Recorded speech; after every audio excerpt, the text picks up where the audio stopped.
Hello friends, welcome to the लेखा परीक्षा।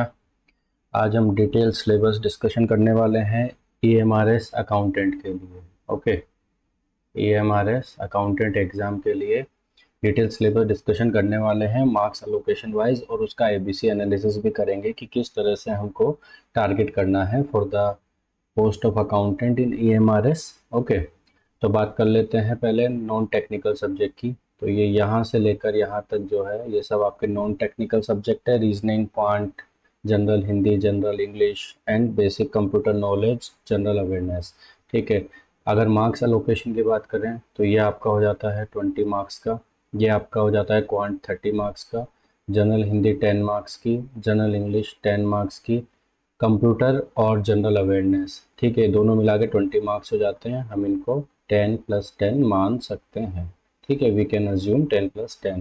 और जो सब्जेक्ट नॉलेज है वो हो जाती है आपकी 40 मार्क्स की। तो टोटल मिलके आपका हो जाता है ये 130 मार्क्स। ठीक है, 130 मार्क्स का ये पूरा आपका सिलेबस है। ठीक है, तो 130 मार्क्स का अगर ये सिलेबस है, तो अगर हम बात करें हमारे सब्जेक्ट पोर्शन के लिए, तो तकरीबन तकरीबन ये हमारा 30% सिलेबस है। ठीक है, तकरीबन तकरीबन 30% सिलेबस है। तो आपको क्या करना है, देखिए ये 20 और ये 30, एक सेकेंड रुक जाइए। ठीक है, ये 20, ये 30, ये कितने हो गए आपके, ये दोनों मिला के हो गए आपके 50 मार्क्स। ठीक है, और ये जो आपका सब्जेक्ट नॉलेज है वो हो गया आपका 40 मार्क्स। ठीक है, 40 मार्क्स का क्या हो गया आपका सब्जेक्ट। तो टोटल मिलाकर आपका कितना हो गया, 34 और 20, 50 और 40, आपके हो गए 90 मार्क्स। 90 मार्क्स, समझ रहे हैं। तो 90 मार्क्स जो है ना बड़ा आपका क्रूशल है। तो इसके ऊपर आप ज़्यादा फोकस करिए, आप इस पे फोकस करिए, इस पे फोकस करिए और इस पे फोकस करिए। देखिए, जनरल हिंदी अगर आप नॉर्थ रीजन से बिलोंग करते हैं तो आपको इतनी दिक्कत आनी नहीं चाहिए। जनरल इंग्लिश के लिए आप क्या करिए, 10th लेवल की आप इंग्लिश को नेट पे या कहीं से भी आप पढ़ सकते हैं, बहुत फ्री क्लासेस भी आपको इसकी मिल जाएगी। कंप्यूटर के अंदर बेसिक नॉलेज ऑफ कंप्यूटर है, और कंप्यूटर वर्किंग की नॉलेज के बारे में आप ज़्यादा पढ़िएगा कि कंप्यूटर की नॉलेज जो वर्किंग रिलेटेड है, जैसे एमएस ऑफिस, इंटरनेट, और जो भी प्रिंटिंग से related page setup, operating system, ये सारी चीज़ें ज़्यादा टेक्निकल आप नहीं पढ़ेंगे तो भी चलेगा। जनरल अवेयरनेस और करंट अफेयर, ये जैसे 10 मार्क्स का अगर हम मान लेते हैं, तो इसको पढ़ने में बहुत ज़्यादा आप टाइम वेस्ट मत करिएगा। ग्रेजुअली आप पढ़ते रहिए, जितना ऑब्जर्वेशन से आपको आ जाता है उतना ठीक है। उन 10 में से अगर आप 4 से 5 नंबर भी लाते हैं तो वो मोर देन सफिशिएंट है। ठीक है, तो अगर हम एग्ज़ाम स्ट्रेटजी की बात करें तो ये हमारा एबीसी एनालिसिस में ये ए पार्ट पे रहेगा।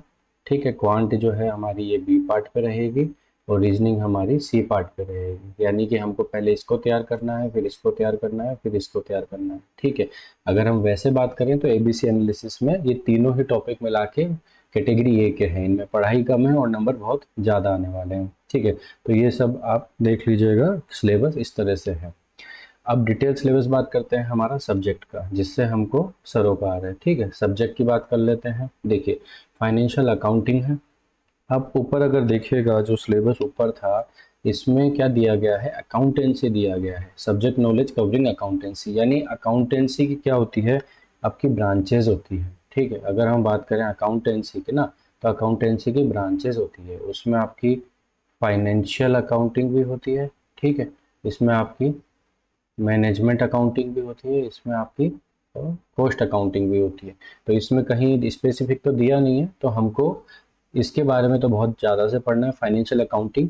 देन मैनेजमेंट अकाउंटिंग और कॉस्ट अकाउंटिंग के बारे में हमको थोड़ा थोड़ा इसमें पढ़ना है, मतलब बहुत ज़्यादा हम नहीं पढ़ेंगे। फाइनेंशियल अकाउंटिंग को थोड़ा डीप में हम पढ़ेंगे। ठीक है, अब डिटेल सिलेबस की बात कर लेते हैं।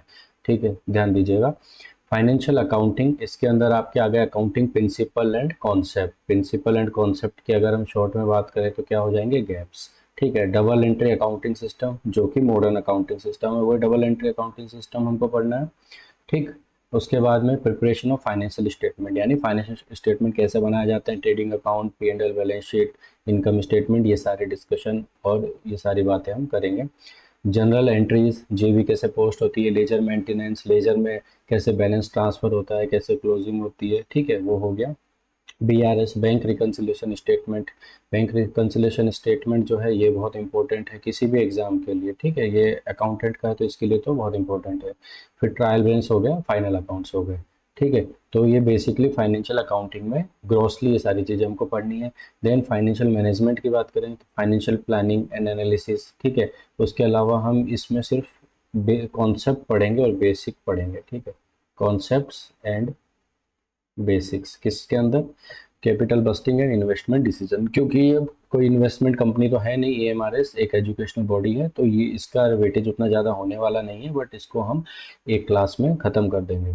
वर्किंग कैपिटल मैनेजमेंट ये बहुत इंपॉर्टेंट है। वर्किंग कैपिटल मैनेजमेंट में आपके debtor collection period, creditor payment period, ये सारी चीज़ें होती है, इन्वेंट्री टर्नओवर, ये सारी चीज़ें हमको इसमें पढ़नी है।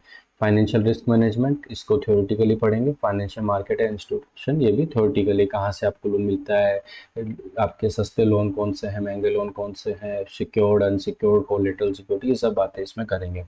देन आपके बाद इसके बाद बात हो जाएगी टैक्सेशन, जैसे कि income tax law and regulation. इसमें क्योंकि डिटेल तो दिया नहीं गया है, इसमें तो दोनों बातें लिखी हुई है, तो हमको income tax law and regulation, जैसे कि अगर आप ऊपर देखेंगे तो यहाँ पे लिखा हुआ है टैक्सेशन, यहाँ डायरेक्ट इनडायरेक्ट कुछ भी नहीं लिखा हुआ है, ठीक है। तो हमको इनकम टैक्स लॉ के बेसिक्स पढ़ लेने हैं, जीएसटी के बेसिक्स पढ़ लेने हैं। टैक्स प्लानिंग एंड कंप्लायंस है, तो आप एक बार के लिए प्लानिंग को हटा दीजिए, बट कंप्लायंस हमको देखना है, जो भी ड्यू डेट्स होती है, रिटर्न फाइलिंग की, जो डे टू डे काम आती है, टीडीएस रिटर्न फाइलिंग की, वो सब हमको देखना है, ठीक है। उसके बाद टीडीएस, जो कि किसी भी एग्जाम के लिए मोस्ट इंपॉर्टेंट रहता है टैक्सेशन में, वो हमको देखना है। फाइलिंग ऑफ रिटर्न किस तरह से फाइल होती है, क्या क्या उनके फॉर्म्स होते हैं, ये सारी बातें टैक्सेशन में हमको करनी है, ठीक है। और उसके बाद और भी जो है, एक तो है हमारा बजट, ठीक है, इसको बजटरी कंट्रोल भी कह सकते हैं। एक उसके बाद है हमारा ऑडिटिंग, ठीक है। ऑडिटिंग में हम क्या पढ़ेंगे, ऑडिटिंग में जैसे अपॉइंटमेंट ऑफ ऑडिटर पढ़ लेंगे, ठीक है। अपॉइंटमेंट या अपॉइंटमेंट ऑफ ऑडिटर, ठीक है, अपॉइंटमेंट ऑफ ऑडिटर पढ़ लेंगे, ये बहुत इंपॉर्टेंट रहता है अपॉइंटमेंट से रिलेटेड। उसके अलावा रिपोर्ट्स पढ़ लेंगे कि ऑडिटर कैसे रिपोर्ट्स देता है, किसको देता है, क्या क्या फॉर्मेट्स है, ठीक है। ऑडिटर की ड्यूटीज़ पढ़ लेंगे, ठीक है, राइट्स पढ़ लेंगे, ठीक, ये सारी बातें हो जाएगी ऑडिटिंग में। और उसके बाद आता है जैम, ठीक है, यानी कि गवर्नमेंट ई मार्केट प्लेस। जो जैम है, government e market place, government e market place, ठीक है। तो गवर्नमेंट ई मार्केट प्लेस हम देख लेंगे, जिसके अंदर क्या है, आपका जेम पोर्टल से रिलेटेड जितने भी कॉन्सेप्ट्स हैं, ठीक है। और इसके अंदर आपका जीएफआर का भी थोड़ा सा पार्ट आएगा, ठीक है, गवर्नमेंट ई मार्केट प्लेस। तो वो सारी हम बातें कर लेंगे। अब देखिए, अगर हम इसको डिस्ट्रीब्यूट करें, किसको, इस 40 मार्क्स को, यानी कि ये पूरा कितना का है, ये है हमारा 40 मार्क्स, ये 40 मार्क्स का है। इसको अगर हम डिस्ट्रीब्यूशन करें तो मान के चलिए आप, टैक्सेशन वाला पार्ट है आपका 3 से 5 नंबर, ठीक। Financial accounting and financial management हम इन दोनों को स्प्लिट कर चुके हैं, तो तकरीबन मान के चलिए फाइनेंशियल अकाउंटिंग आपको 5 से 7 नंबर की मिलने वाली है, ठीक। और फाइनेंशियल मैनेजमेंट आपको 3 से 4 नंबर का मिलने वाला है। बात हो गई। बजट, क्योंकि एक गवर्नमेंट इंस्टीट्यूशन है और उसमें बजट और ऑडिटिंग बहुत इंपॉर्टेंट हो जाता है किसी भी गवर्नमेंट एग्जाम में। जब आप प्रिपेयर करें और वो अगर प्योर गवर्नमेंट बॉडी है, तो आप बजट और ऑडिटिंग को बहुत अच्छे से डिटेल में पढ़ें, थ्योरेटिकल चीज़ों को अच्छे से पढ़ें, ठीक है। तो बजट हम मान के चलते हैं आपका 3 से 4 नंबर आपका बजट आने वाला है। ऑडिटिंग आपकी जो है वो 5 से 7 नंबर की ऑडिटिंग आने वाली है, ठीक है। उस रिपोर्ट्स वगैरह वो सारी चीज़ें उसमें हो जाती हैं, ठीक। उसके बाद में जैम है, जैम मान के चलिए आप 3 से 5 नंबर का जैम देखने को मिल सकता है।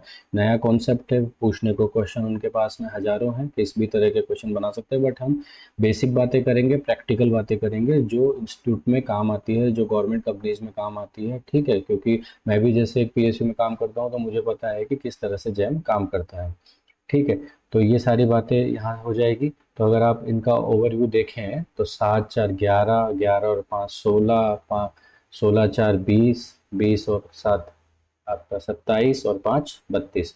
तो तकरीबन 32 नंबर ये हम रफली आइडिया कह सकते हैं। और जो 8 नंबर आप पूछेंगे कहाँ है, देखिए वो 8 नंबर इसमें मर्ज हो सकते हैं, इसमें मर्ज हो सकते हैं, कुछ रिलेटेड डिस्कशन और टॉपिक से भी क्वेश्चंस आ जाते हैं जो यहाँ पे लिखा हुआ नहीं है। जब हम क्लासेस करेंगे, डिस्कशन करेंगे, उसमें आपको बहुत सारी चीज़ें सुनने को मिलेगी, कुछ चीज़ें यहाँ पे मैं लिखवाऊंगा अभी, और वो सारी चीज़ें वो 8 नंबर को कवर कर लेती है। ठीक है, तो ये आपका ओवरऑल सिलेबस डिस्कशन है, और इसकी नेक्स्ट वीडियो से आपको इसमें क्लासें मिल जाएगी। मोस्ट प्रोबेबली हम जेम पोर्टल से स्टार्टिंग करेंगे, क्योंकि वो एक नया कॉन्सेप्ट है, इंटरेस्टिंग भी है और बहुत प्रैक्टिकल कॉन्सेप्ट है। ठीक है, तो मिलते हैं आपको नेक्स्ट क्लास में। आप सब्सक्राइब कर लीजिए इसको, आपको लेटेस्ट वीडियोज़ मिलते रहेंगे, आप इसको सब्सक्राइब कर लीजिए अगर आपको ये यूज़फुल लगता है। Okay, thank you, bye bye.